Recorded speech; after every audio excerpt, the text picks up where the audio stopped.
Hi అండి. అందరికీ నమస్కారం. Welcome to my channel. ఈ వీడియోలో ఏపీ ఉద్యోగ పెన్షనర్లకు పీఆర్సీ ఆలస్యం కారణంగా 30% ఐఆర్ ప్రకటన గురించి తాజా సమాచారాన్ని ఈ వీడియోలో తెలుసుకుందాము.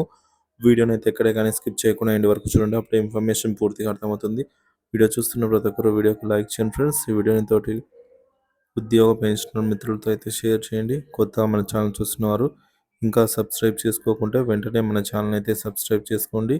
దీని ద్వారా నేను చేసే లేటెస్ట్ వీడియోస్ అన్నీ మీ వరకు రీచ్ అవుతాయి. ఇక ఆలస్యం చేయకుండా వివరాల్లోకి అయితే వెళ్ళిపోదాము.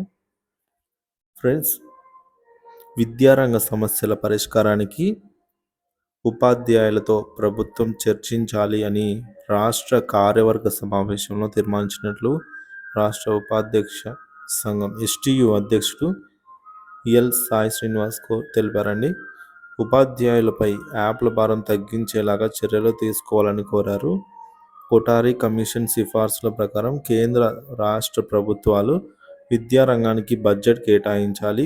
12వ పీఆర్సీ ఆలస్యం అవుతూ ఉన్నందున 30% మధ్యంతర భృతి ప్రకటించాలి వెంటనే అని కోరటం జరిగింది. సో పురపాలక ఉపాధ్యాయుల పదోన్నతులు బదిలీలు చేపట్టాలి.